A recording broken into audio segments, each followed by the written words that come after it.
Hallo zusammen und herzlich willkommen bei mir. In diesem kurzen Video wollen wir uns diesen Ausdruck anschauen und dann vereinfachen. Dann legen wir los. Wir sehen zwei Brüche und die werden addiert.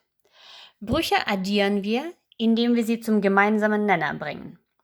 Der gemeinsame Nenner ist hier dieser hier, 1 plus Cosinus Alpha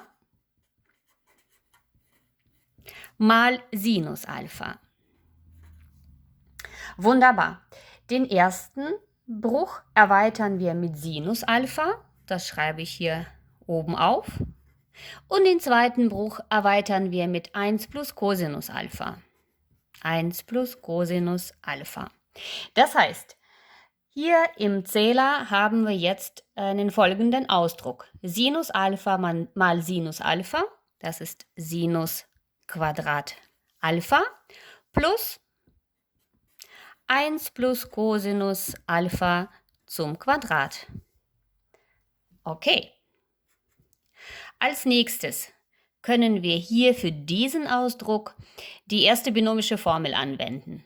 Ja? Zur Erinnerung, ich schreibe sie hier oben auf. A plus b zum Quadrat ist gleich a Quadrat plus 2ab plus b Quadrat. A, der erste Summand, ist 1.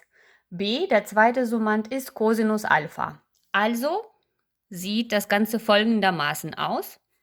Sinus Quadrat Alpha schreibe ich ab.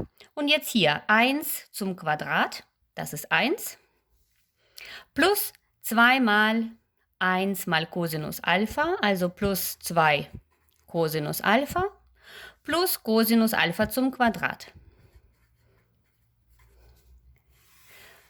Und im Nenner lassen wir alles so stehen wie bisher.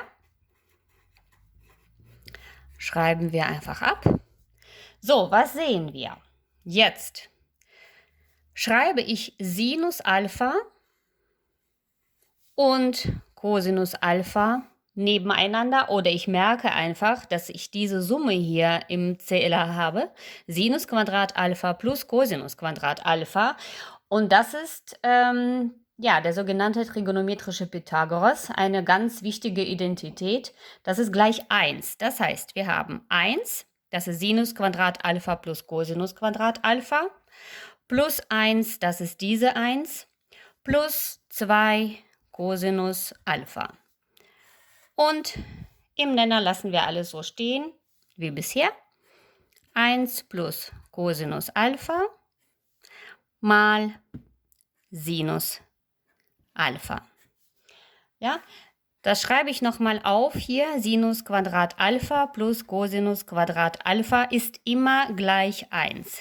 Das ist der sogenannte trigonometrische Pythagoras. Sehr gut. Was haben wir jetzt? 1 plus 1 ist 2 plus 2 Cosinus Alpha. Das heißt, wir können 2 ausklammern und dann haben wir in der Klammer 1 plus Cosinus Alpha. Ja, das ist ja diese 2. Ich schreibe das mal dazu und dann klammern wir die aus. Sehr gut. Und im Nenner haben wir 1 plus Cosinus Alpha mal Sinus Alpha. Und jetzt sehen wir, dass wir hier einfach kürzen können.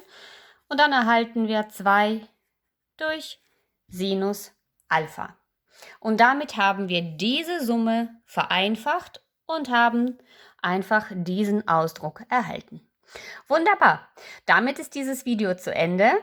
Danke, dass ihr mit mir wart. Besucht mich auf Instagram unter Mathe Tatjana. Da gibt es täglich Kurzvideos.